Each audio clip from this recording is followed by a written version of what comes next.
Okay, so I'm gonna try to move a little bit faster. Impossible, you say, Mr. Wise, impossible. You can't stop talking. You're too much. Please stop. Give us a break. Ah. Yeah. Um, except, see, in this wonderful, in this digital day and age, so like I start talking too much, and you just go, yeah, I'm done here. Click. Like those of you that only made it 2 or 3 minutes into some of the other videos, right? Before you hit pause recording, right? Ah, yeah. YouTube sends me that data. I know how far you listened. I know how far you got. I see. It's coming for you. It's coming. Payback. Karma, baby. Karma. All right. But in reality, well, I'm going to give it a shot. So we're on page 59 of Things That Carried Enemies.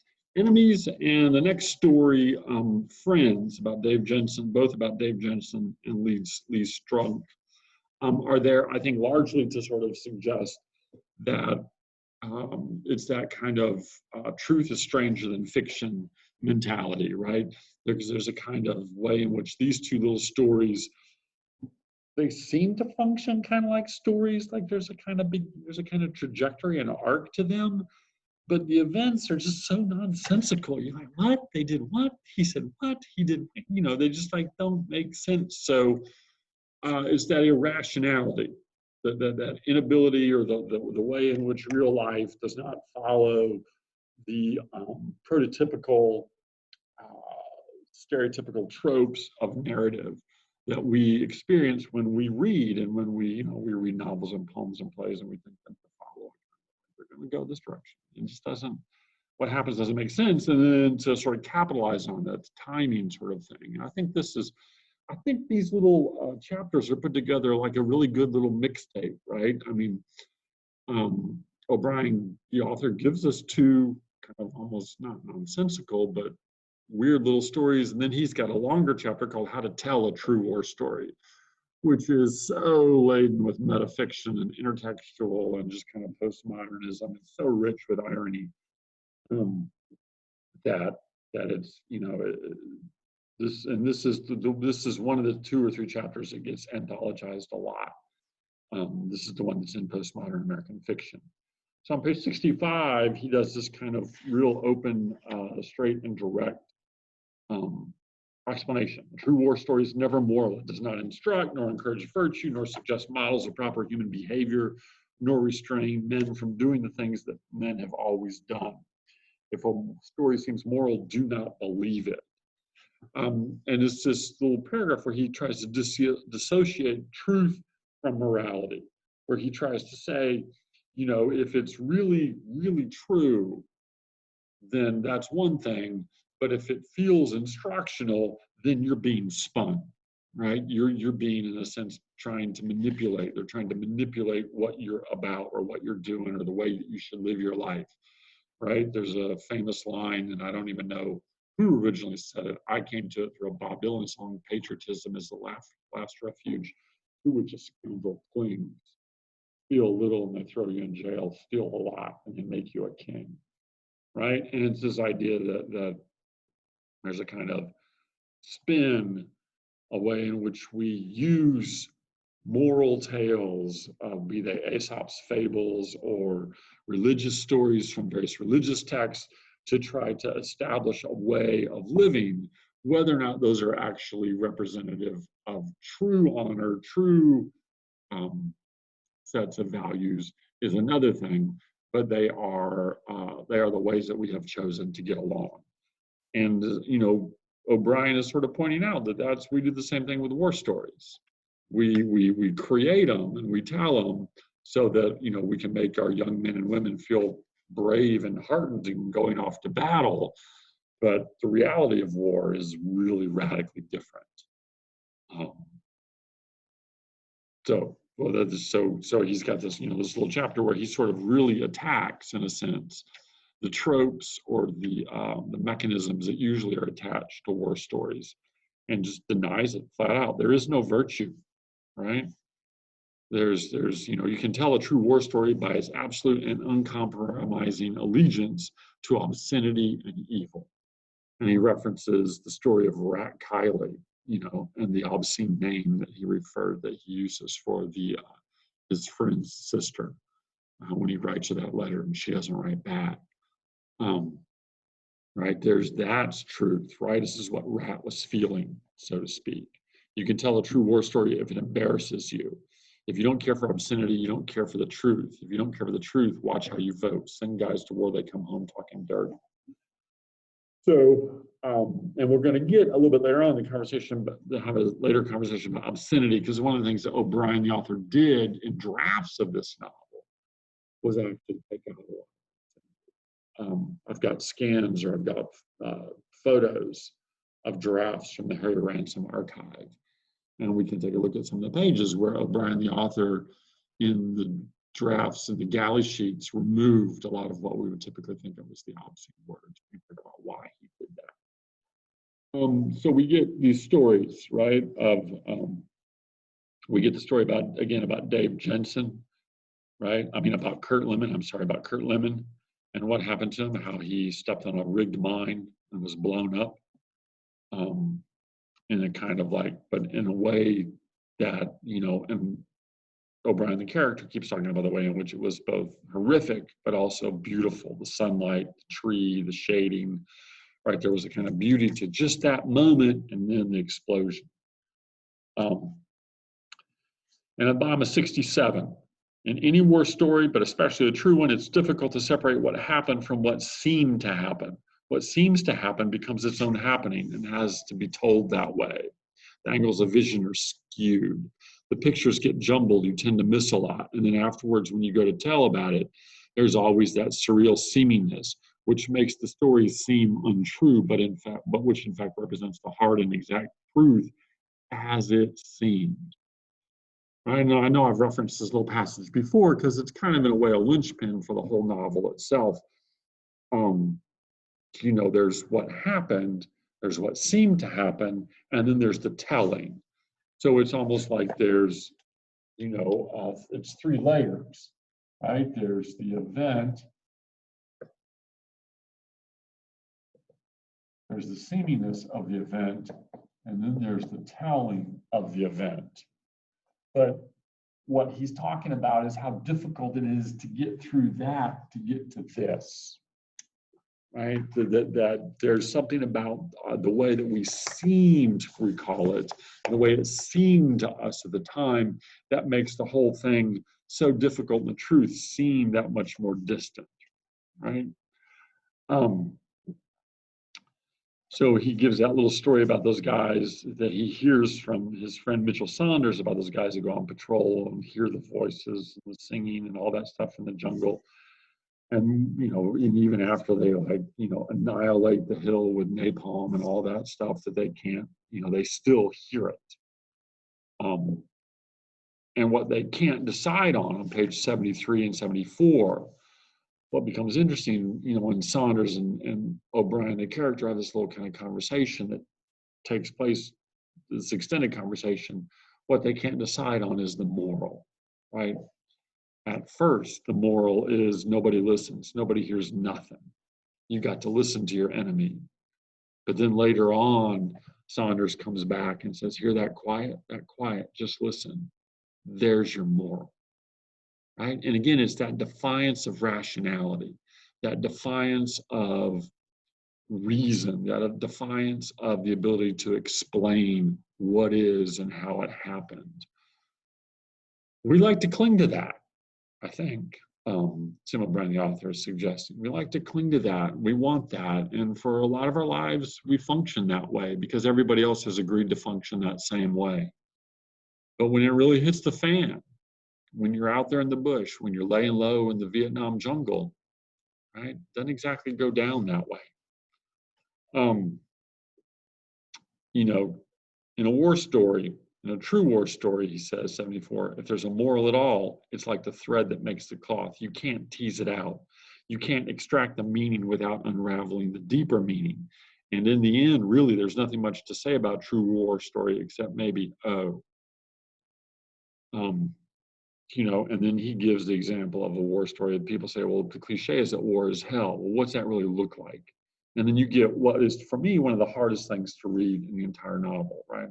On page 75, when Rat Kiley takes out his anguish, his frustration, his anger, his rage on the baby water buffalo. I mean, it's just horrific, right? And it's without explanation, right? They just, I mean, in the characters in the novel, us as reader, I mean, I can kind of explain it away, but I don't really know what that was like, right? I mean, it's just, so and they try to digest it, but they've got no words, kind of fail. Amazing, Dave Jensen on page 76 kept saying, a new wrinkle. I'd never seen it before. Mitchell Saunders took out his yo-yo. Well, that's Nam, he said, Garden of Evil. Over here, man, every sin's real, fresh, and original. You can't do it. And then he has what he follows it with, which is what I think is one of the most wonderful little sections of the novel, and that is that, if you want to make the claim that war is hell, right? He says, but that's not half of it. Because war is also mystery and terror and adventure and courage and discovery and holiness and pity and despair and longing and love. War is nasty, war is fun, war is thrilling, war is drudgery. War makes you a man, war makes you dead. The truths are contradictory. And again, to go back to the great American poet Walt Whitman, do I contradict myself? Yea, verily, let it be then, he says. Right? Whitman says, I contain all kinds of contradictory things inside of me. And when we act, they get borne out. We ourselves are walking contradictions. And at times and maybe extreme circumstances, we get to see that. So on page 77, that proximity to death brings with it a corresponding proximity to life. After a firefight, there's always the immense pleasure of aliveness. I read those little passages and I think about things, I think perhaps that's why people do things like, in my mind, I go to things like rock climbing, things where there is this, really right in your face kind of experience, close upness of like really risky, really scary moments. And part of the pleasure of certain actions like that is not the actual climbing the rock face, I think, but it's the coming into contact with that level of aliveness that being on that rock face, brings to you. If you haven't seen the documentary Free Solo, go check it out. You want to see some like really scary in your face rock climbing stuff, go check it out. Climbing without ropes or any harness or anything else, and climbing some serious walls. It won an Academy Award. It's a great film, came out 2 years ago, Free Solo. You got time. Page 78. He talks about how in the middle of a firefight, right? So you find yourself studying the fine colors in the river. You feel wonder and awe at the setting of the sun, and you're filled with a heart-aching love for how the world could be and always should be, but now is not. And I think about that. I've actually thought about this passage in the last couple of days, and I've made a meditation out of it. You're walking around in the middle of a pandemic, and you look up, and there's something about the North Carolina sky in spring, especially between the hours of 9 and say noon. If you're standing underneath or near an oak tree, right, in the spring, and the oak tree leaves are just beginning to bud, and they've got that kind of almost luminous green quality to them, and behind that is that blue sky. That transition, that comparison, that side by sideness of the kind of green of the leaves and the blueness of sky is, I think, really just wonderful and beautiful. And then you can go in and look at the news, and it's horrifying and tragic, and right, and both are there at the same time. And O'Brien, the character, and probably O'Brien, the author, is remembering how that, the dusk of a day after a firefight, and you're crouching down in your foxhole, right? The wide river, the sky over the wide river is turning a pinkish red, and the mountains beyond, right? And you're thinking about the things you're going to have to do tomorrow, but there's also this beauty that's right there. And I think there's value in recognizing that beauty. Don't deny it. Open your eyes to it, receive it, take it in. It's part of that experience. So if you lose your sense of the definite, hence your sense of truth itself, and therefore it's safe to say that in a true war story, nothing is ever absolutely true. That problematizing of truth that O'Brien, has been hammering at for these 79 pages, is still there, and I think still part of it, and it's very much part of postmodernism. The inability to get to and have a kind of absolute truth, but to recognize that there are things that are still true.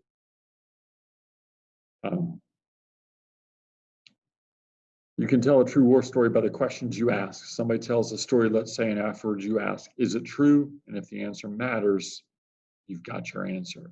I think the suggestion is if the answer matters, it wasn't a true war story. It wasn't really true. If you need to know that. Because again, I think what O'Brien, the author, is after is not the events of truth, but the gut feeling. What did it feel like to be there? What did it feel like to undergo these experiences? And if I have to lie to get you to that feeling, then I will lie. What does that make the words themselves? True or not true?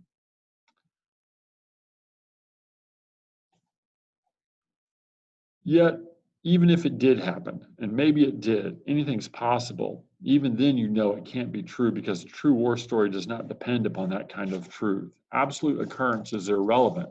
A thing may happen and be a total lie. Another thing may not happen and be truer than the truth. And to me, that's, in a sense, almost like the thesis statement of the whole novel, right? And I think that O'Brien, the author, that's what he's really working with, is the power of fiction. And that's why he's put this in a fictional narrative, right? Using words that you can't challenge them, right? If it's a memoir, right, people can challenge and say, well, that wasn't really how it happened. That didn't happen on that day. You weren't there on that day. And then it becomes an argument about memory. And then we say, well, it wasn't true because, he made things up. But if it's fictionalized, but if in every reader, right? If in the reader, you, me, and really for the decades I've been teaching this novel, kids have told me they have felt something in the reading of this novel, something powerful, something profound, something moving. If that happens to you even a little bit when reading, right? That happened to you. You felt that emotion. And if words that don't represent reality cause that to happen, then maybe, just maybe it doesn't even really matter where truth is in that sense, right? And I think that, it's easy for people to dismiss postmodernism out of hand and say, well, it's just all about irony and nothing is real, and it's just kind of this kind of thin, shallow veneer. But I think postmodernism forces us to ask some really deep questions about things that do matter, about the kind of ethics and morals that we're going to enact. If people feel this way, if events happen, if stories can be told that cause us to feel this way, then what then should we do and how then should we act? And I find the things they carry to be a powerful vehicle for getting us to those kinds of questions. So I hope that some of that has happened to you as you've read these 80-some pages. So we're going to end here for the day. So I'll post some more in the days to come. I'm going to post I've got a couple ideas for maybe some long-range group type assignments to do. I know things are a little hectic with world language orals and blah, blah, blah. So please just try to hang in there, be safe, social distance, take care of yourselves, take care of your loved ones. And in the midst of all this, try to notice what's present and what is there. Happy trails, y'all. See you soon, hope.